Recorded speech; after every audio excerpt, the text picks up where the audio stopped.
Buenas tardes, doctor. En esta ocasión voy a hablar sobre la segunda semana de desarrollo embrionario. Antes de entrar a la segunda semana, veremos un blastocito de aproximadamente 6 a 7 días de desarrollo. Aquí podemos observar el blastocele, que es la cavidad del blastocito, y sus dos componentes, que son el embrioblasto, que dará origen al embrión, y el trofoblasto, que dará origen a la placenta. El blastocito también tiene dos polos, un polo embrionario donde se encuentra el embrión y un polo abembrionario donde no se encuentra el embrión. Hacia el octavo día de desarrollo, el blastocito está parcialmente sumergido en el estroma endometrial. El trofoblasto se ha diferenciado en dos capas, una capa externa multinucleada sin límites celulares distinguibles, que es el sincitio trofoblasto, y una capa interna de las células mononucleadas llamadas citotrofoblasto. El citotrofoblasto se observan células en mitosis. Estas células se dividen, migran y se fusionan con el sincitiotrofoblasto, donde pierden sus membranas celulares individuales. El embrioblasto también se diferencia en dos capas, una capa de células cúbicas pequeñas adyacentes a la cavidad del blastocito, llamada hipoblasto, una capa de células cilíndricas largas adyacentes a la cavidad amniótica, que se conoce como epiblasto. El epiblasto y el hipoblasto forman el disco germinativo bilaminar. Al mismo tiempo, el epiblasto aparece una nueva cavidad. Esta cavidad se agranda y se conoce como cavidad amniótica. Las células epiblásticas adyacentes al citotrofoblasto se les conoce como amioblastos, que se encargan de formar el líquido amniótico. En el noveno día, el blastocito está más sumergido en el endometrio y la zona de penetración en el epitelio superficial. Está cerrada por un coágulo de fibrina. En el sincitio trofoblasto se puede observar la aparición de vacuolas, que se fusionan formando grandes lagunas llamadas lagunas trofoblásticas. En el polo abembrionario, recubriendo la superficie interna del sitio trofoblasto, aparece una membrana delgada llamada membrana exocelómica o de Hauser, que reviste la superficie interna del citotrofoblasto. El hipoblasto, por la polimbaginación, cubre el blastocele por dentro y forma el endodermo extraembrionario, que toma el nombre de saco vitelino primitivo o cavidad exocelómica. Hacia el onceavo o doceavo día, el blastocito está completamente sumergido en el estroma endometrial. En este momento, el blastocito produce un pequeño bulto en la luz del útero. El trofoblasto se caracteriza por tener lagunas trofoblásticas, que forman una red intercomunicada. Esta red intercomunicada se hace más evidente en el polo embrionario. A medida que las células sincitiales penetran más en el estroma endometrial, estas células van erosionando el revestimiento endotelial de los capilares maternos. Estos capilares maternos que están congestionados y dilatados se conocen con el nombre de sinusoides maternos. Las lagunas trofoblásticas entran en contacto con los sinusoides maternos y la sangre fluye a través de estos sinusoides hacia el sistema trofoblástico y se establece la circulación útero-placentaria. Entre tanto, entre la superficie interna del citotrofoblasto y la superficie externa de la cavidad exocelómica aparece una nueva población de células que produce un tejido conectivo laxo y delgado llamado mesodermo extraembrionario. En este mesodermo aparecen pequeñas cavidades y estas cavidades forman una sola cavidad, que se forman como celoma extraembrionario o cavidad coronoica. El celoma extraembrionario desdobla el mesodermo en dos hojas, una hoja que cubre el citotrofoblasto y el amnios, que se conoce con el nombre de mesodermo somatopleúrico extraembrionario, y otra hoja que cubre la cavidad exocelómica, que se conoce con el nombre de mesodermo esplacnopleúrico extraembrionario.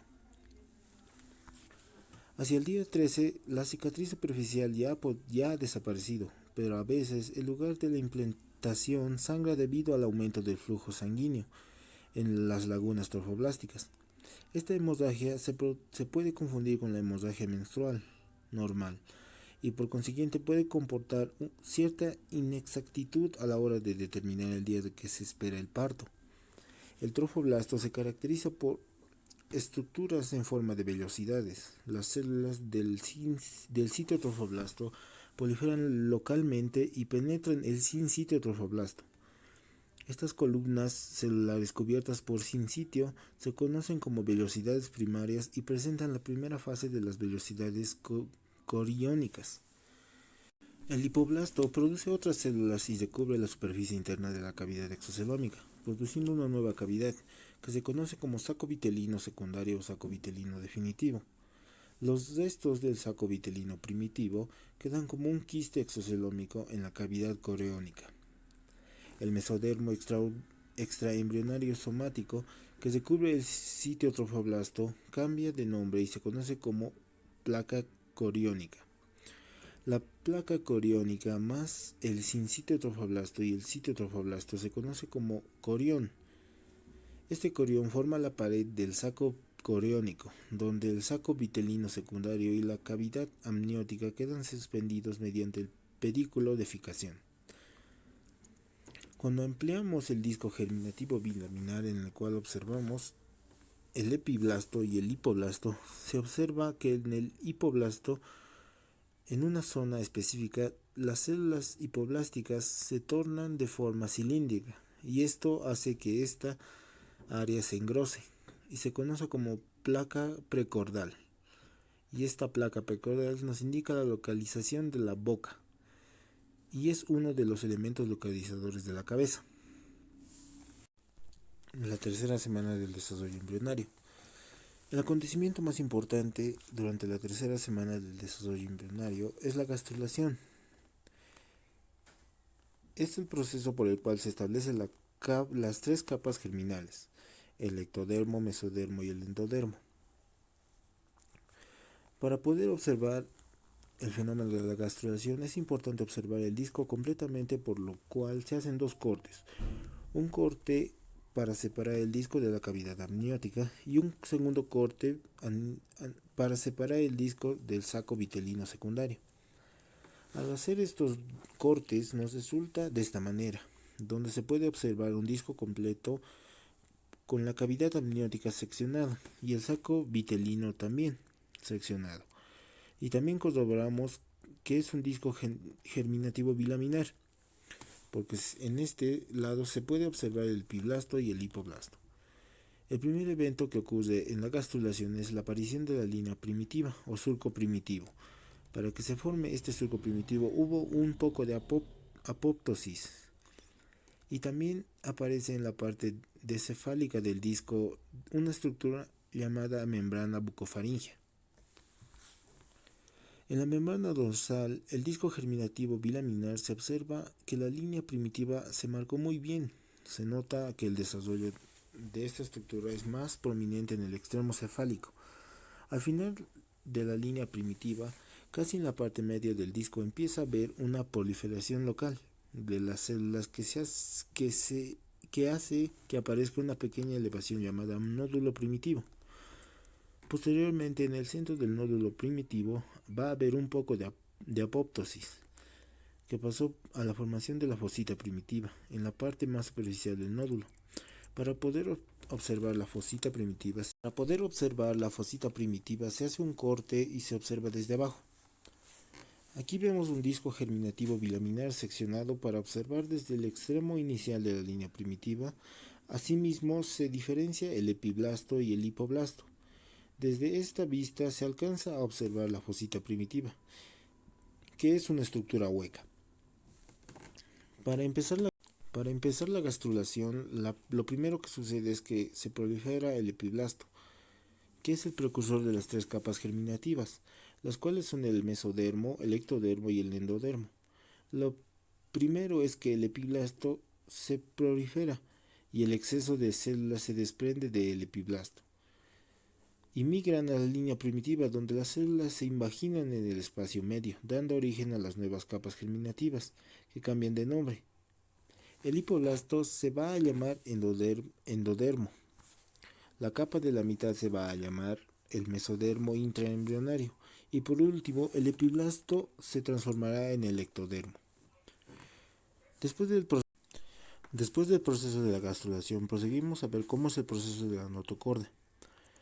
Observamos a la placa precordal que posteriormente va a formar la membrana bucofaringea y por otro lado se observa el nódulo primitivo. Haciendo un corte de esta manera se puede observar el disco germinativo trilaminar, compuesto por mesodermo, ectodermo y endodermo. Unas células llamadas prenotocordales, que son las células epiblásticas, que migran desde el nódulo primitivo hasta la placa precordal y forman una placa notocordal, que está marcada en el endodermo y prolifera desde la región cefálica hacia la región caudal, para posteriormente separarse el endodermo y formará un cordón celular que recibirá el nombre de notocorda. Posteriormente va a inducir a la placa neural seguido del cuerpo neural. Observamos que en la placa neural se desarrolló como en membrana bucofaringea y en la región caudal del disco se forma una membrana muy similar a la membrana bucofaringea, que se llama membrana cloacal. Si se hace un corte sagital tenemos una vista donde se aprecia la cavidad amniótica, la cual está revestida por el amnios, y por el otro lado el saco vitelino, que está revestido por el endodermo, y el pedículo de fijación. También se observa a la membrana bucofaringea y a la membrana cloacal, pero tanto la membrana bucofaringea y la cloacal solamente están formadas por el ectodermo y el endodermo. En esta imagen se puede observar un embrión al finalizar la segunda semana del desarrollo, donde se observa con el citotrofoblasto ha invadido al sincitotrofoblasto, quedando así las llamadas vellosidades primarias. Haciendo un corte en las vellosidades primarias se observa que está conformada externamente por núcleos de trofoblasto y a su alrededor de sincitotrofoblasto. En la etapa siguiente del desarrollo embrionario se ve que las células mesodérmicas penetran el núcleo de las vellosidades primarias y crecen hacia el lado del tejido endometrial. Se observa que una vellosidad secundaria está formada externamente por sincitotrofoblasto, seguido de citotrofoblasto, y en la parte central por el núcleo del mesodermo al final de la tercera semana. Se va a ir diferenciando en pequeños vasos sanguíneos que se conocen como vellosidades terciarias o vellosidad terciaria definitiva. En esta imagen vemos al embrión al finalizar la tercera semana del desarrollo y se puede ver que en el medio el disco germinativo terminal ya está desarrollado y se observa el pedículo de fijación con vasos sanguíneos, la placa coriónica ya bien formada y se puede ver una circulación útero-placentaria más avanzada con vellosidades de tipo terciario. A continuación voy a hablar sobre la etapa que va desde la tercera semana a la octava semana del desarrollo embrionario. En primer lugar, vamos a recordar qué es la gastrulación. La gastrulación es el proceso mediante el cual el disco embrionario bilaminar pasa a ser un disco embrionario trilaminar, con tres capas embrionarias diferentes: el ectodermo, mesodermo y el endodermo. Concretamente, la gastrulación se inicia a partir de la blástula, cuando las células del epiblasto se dividen y proliferan rápidamente, por lo que necesitan migrar hacia nuevas localizaciones en el embrión. Esta necesidad de migración hace que las células del epiblasto se dirijan hacia el hipoblasto y se desplacen a las células del mismo, con lo que aparece la tercera capa embrionaria, el mesodermo. El proceso de la gastrulación humana es posible que sea la etapa más importante del proceso embrionario, ya que a partir de las tres capas u hojas embrionarias se generan todos los tejidos u órganos. El periodo embrionario se extiende desde la tercera a la octava semana de desarrollo, proceso en el cual las tres capas germinativas, el endodermo, mesodermo y ectodermo, producen sus propios tejidos y órganos. El ectodermo es la capa más externa que rodea al embrión y la primera que se forma a partir del epiblasto, con el inicio de la organogénesis. Las células del ectodermo se diferencian en dos estructuras: el ectodermo neural.